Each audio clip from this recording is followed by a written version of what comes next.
Hi, hello, welcome to Spell Day. We're covering a spell every single day of the year from the 5e PHB plus 3. Those plus 3 spells are homebrew spells. We're at plus 1 at the moment. You get back in the playlist to find it. Today's spell is Major Image. Here's a little lesson in trickery.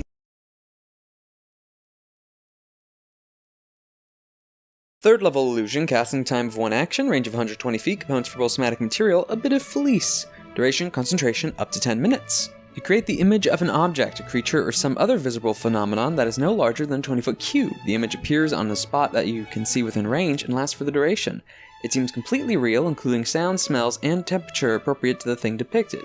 You can't create sufficient heat or cold to cause damage, a sound loud enough to deal thunder damage, or deafen a creature, or a smell that might sicken a creature, like Troglodyte's stench. As long as you are within range of the illusion, you can use your action to cause the image to move to any other spot within range. As the image changes its location, you can alter its appearance so that its movement appears natural for the image. For example, if you create an image of a creature and move it, you can alter the image so that it appears to be walking. Similarly, you can use the illusion to make different sounds at different times, even making it carry on a conversation, for example. Physical interaction with the image reveals it to be an illusion because things can pass through it. A creature that uses its action to examine the image can determine that it is an illusion with a successful intelligence investigation check against your spell save DC. If a creature discerns the illusion for what it is, the creature can see through the image, and its other sensory qualities become faint to the creature. At higher levels, when you cast a spell using spell slot of 6th level or higher, the spell lasts until dispelled without requiring your concentration.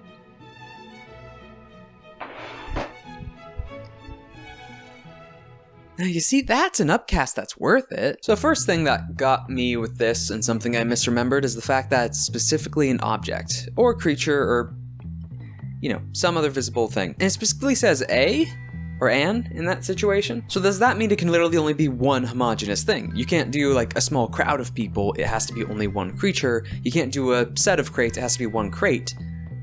But then it says any phenomenon. So does fog work? Fog in a 20-foot cube? There's definitely items that you can get that are exploiting that size to an extent. The fact you can adjust this on the fly as it's going on, that's great. You can use your action at any moment while you're having concentration on the spell to adjust it, have it move like it's walking, carry on a conversation through it. You do have to be in line of sight of it.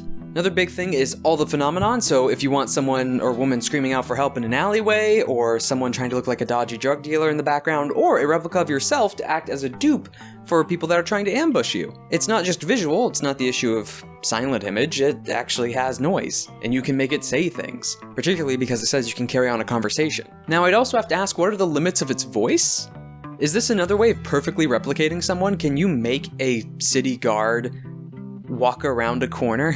Also, another thing that I'm now horrifyingly realizing, I thought in what I was bringing up about the guard patrolling in a 20-foot cube line, I thought that was because any shape, once you picked it within 120 feet, had to be, like, the reason something could reach the size of 20 feet cube is because it had a 20 feet cube space that it can move and be manipulated in. I was wrong about that. It says anywhere in range, as well, that you're in range of the spell. So, as long as the illusion and then the caster are within 120 feet of each other, it's free game. You have a 120-foot radius that this thing can move through, and there's no limit on its speed. You can just use an action to move it. So you could have an illusion of a tabaxi guard. I mean, it doesn't have to be tabaxi, but you know where I'm going with this. From 240 feet away, appear as if it sprints the whole way. You could do weird things with this. Now, God, I always thought this was a cube you had to set down in 120 feet.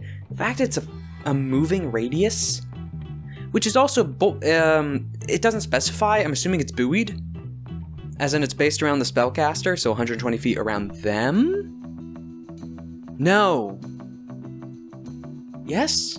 No. 120 feet around the illusion. For a specific reason we'll get to, but I also want to touch on one of the other stanzas, the investigation checks. You push through it, physically see it. It's like a lot of other illusion spells, it's the discovery feature. Go back to that distance thing, or in range. Specifically why it's tied to the illusion and not to the spellcaster. It's because of that upcast feature. So you have to use an action to make it move. Kinda sucks, but it's not like other spells that have a limit on how far you can make something move. You can do it to the full range of 120 feet within you as the control. But the reason it doesn't necessarily need to be bound to you. Like, if you walk out 120 feet, the illusion's not going to disappear.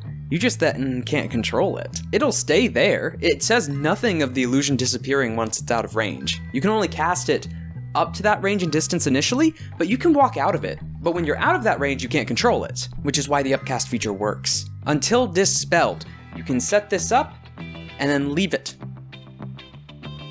But if you're the one who set it up in the first place, you can walk back into that place years later. As long as you're within 120 feet of it, you can adjust it. Oh, I'm now realizing the level of that spell slot, though. Oh, man. It's late when I'm recording this, but I thought it was 4th level made it until dispelled. That's 6th level. That hurts a bit more. Though then again, how to put it? When you're doing the 6th level one, not having concentration on it's great. Needing it to be permanent?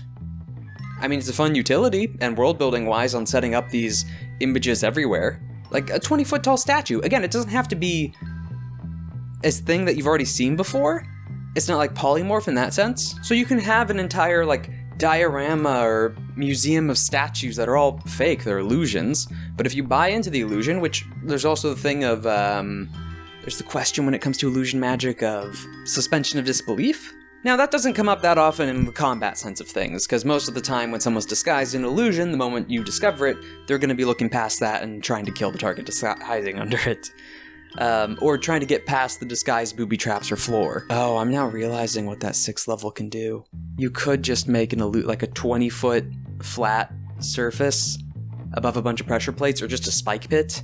Now, to be fair, that is a 6th level spell, but it's a one-time cast, and if we're going at base rules where you get that back at the end of the day, if you have a high enough level spellcaster, which is making these dangerous trapped dungeons and structures in the first place, this is a cheap option. Virtually cheap option, as in it has no material component. Well, material component cost. Back to the images, though, and the suspension of disbelief thing is... so, basically, like, if you're going into a museum and you know it's a bunch of illusions that are all the art pieces, is everything going to be faded for you? Or faint for you? Is that going to ruin it? Can you decide to... like, is the looking at it faintly a willing thing the creature is actually doing, or is it the moment they know it's fake, it's a passive thing that it's faint, or is it a creature struggling against it? Don't worry, none of this is touched on in the DMG or Player's Handbook. Yeah, I think this one just comes down to DM interpretation, or GM interpretation. Actually, that's a good question for the comments. Suspension of disbelief, how does that work with illusions? I have a bunch of home-ruled stuff around illusions anyway. Of that museum and area, you can also have it to some kind of amusement.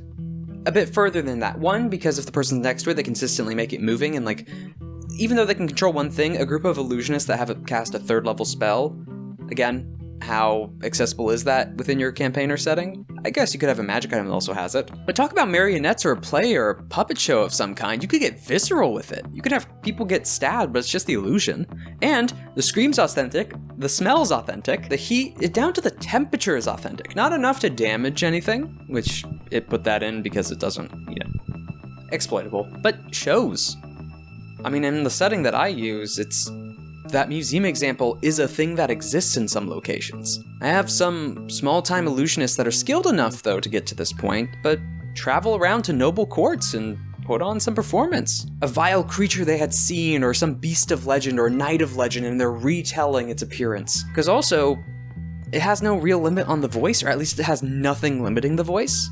It doesn't say you have to fake it, it doesn't say any creature has to speak it, yet it also leaves a stipulation you can have a conversation with the creature through this. And since you can make almost any noise with it, I guess you can just, as long as you've heard the voice before, or you can think of the voice, you can replicate it. Again, that situation of the guard casting this into distance, walking around the street, as long as he's not touched and no one has a reason to investigate, you can have this person bluff you in. Right, because this thing can last and can travel so far distances. And it just takes your the action part of it sucks. Also, how obvious is the action? Is that just a mental thing that you're focusing it, or do you have to like direct your hands? Again, it doesn't give a description, and I think that's also up to GM interpretation. It definitely takes focus at the very least. But can you have a character or noble next to you help you walk in and get into a party? Like, it's all like the lines at a club and trying to get past the bouncer with someone popular, but the popular person is just an illusion vouching for you. Bring that up to guards, nobles, members of cults. There's also the whole thing of faking deities or angels or demons. Again, you can fake whatever you want with this. There are it has so many details that unless someone is willing to investigate it, you could likely get away with a lot of things if you set it up properly. And again, just like with the Magic Mouth, it's an illusion spell. The whole shtick is creativity. So, once again, like the Magic Mouth and Mage Armor and some bits of Magic Missile, it's up to how it's handled by the players or GM, and I'd like you to tell me some creative uses you've seen for it or can think of for it, down in the comments below. I'll be reading them. 7 out of 10! Yes, concentration, 3rd level doesn't hurt too bad, and it's the how detailed you can get with the illusion, and it can still move without having to need the illusionist trait or class feature. That's great. And it has the, well, yes, a high level upcast. It has a permanent option, and it's not a gold cost spell, so that utility-wise Magic Mouth situation we brought up, which was limited because it had a cost, this doesn't. Yes, you can't set up a program situation, but you can set up a ton of permanent images. Also, when it comes to the adventuring side of things, it does have its use. The bouncer scenario, having a monster appear or a ghost try to spook someone away, or a loud noise of someone screaming, or a guard catching someone. You can, again, the creativity of the spellcaster using this. See you down in the comments.